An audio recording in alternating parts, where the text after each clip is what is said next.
For this screencast, I will be presenting my Proper Online Etiquette online poster. So for here, it talks about why is it important and the guidelines for proper etiquette. So this kind of starts with a basic overview and has a video at the bottom for people to watch.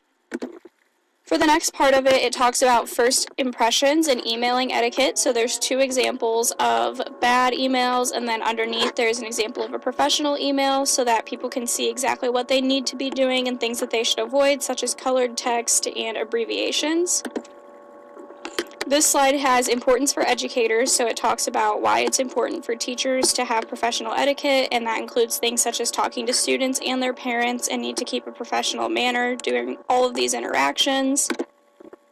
And here we have proper social media etiquette, which is really big because for jobs and for things in the future, you have to make sure that your social media is up to par and doesn't have anything inappropriate with things that can be taken out of context, and also keep your settings on private, especially as an educator. You don't want your students to be able to go online and find your things and then they see things about you that you wouldn't want them to know. And here are our references.